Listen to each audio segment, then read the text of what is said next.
थंडीमध्ये सर्दी खोकला होऊ नये म्हणून कोणती काळजी घ्यावी? तर थंड हवामानामध्ये तापमान कमी झाल्यामुळे रोगप्रतिकारशक्ती कमी होते आणि शरीरातील व्हिटॅमिन डीचं प्रमाण घटतं.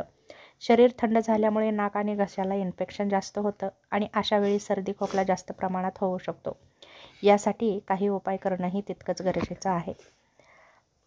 दैनंदिन जीवनशैलीमध्ये बदल करा, जसं की शरीर उबदार ठेवा. थंडीपासून संरक्षण करणारे कपडे वापरा, जसं की टोपी, मफलर, स्वेटर, मोजे, हातमोजे. डोकं, पाय आणि कान हे भाग सर्वाधिक थंड होतात, त्यामुळे ते नेहमी झाकण्याचा प्रयत्न करा. रात्री झोपताना कानात आणि पायात देशी तूप किंवा तेल लावून तुम्ही झोपू शकता. गरम पाणी प्या. दिवसात 2 ते 3 लिटर कोमट पाणी प्या. सकाळी कोमट पाण्यात आलं, लिंबू, मध घालून प्या. यामुळे रोगप्रतिकार शक्ती वाढते. नाक आणि घसा ओला ठेवा. यासाठी दिवसातून 2 वेळा वाफ घ्या. घशाला कोरडेपणा येणार नाही यासाठी कोमट पाण्यात मीठ टाकून गुळण्या करा. आहारातील बदल. सर्दी खोकला रोखण्यासाठी काही पदार्थही उपयुक्त आहेत.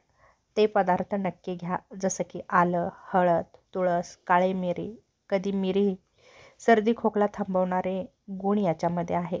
लसूण, कांदा इम्युनिटी वाढवतात. तूप, तिळाचं तेल शरीर उबदार ठेवतं. सूप, काढा, हळदीचं दूध शरीरात उष्णता निर्माण करतं. ड्राय फ्रूट्स ऊर्जा आणि ताकद देतात. हे पदार्थ नक्कीच टाळा, जसं की थंड पाणी, आईस्क्रीम, कोल्ड्रिंक्स, तळलेले पदार्थ, दही जास्त गोड. रोगप्रतिकारशक्ती वाढवण्यासाठी नियमित व्यायाम करा. दररोज 30 मिनिटे चाला किंवा सूर्यनमस्कार घाला. योगासने करा. श्वसनाचे व्यायाम करा, जसं की अनुलोम विलोम, कपालभाती.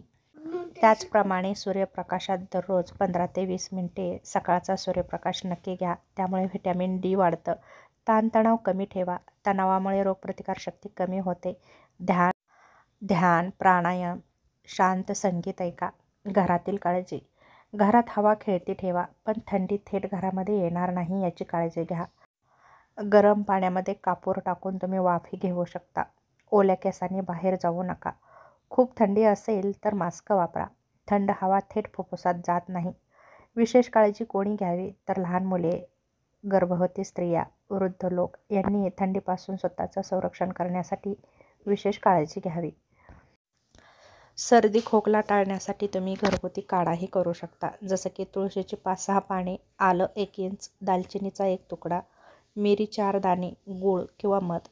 पाण्यात सर्व साहित्य उकळून काढा घ्या. दिवसातून 1 ते 2 वेळा. सर्दी आणि खोकला कमी होऊ शकतो.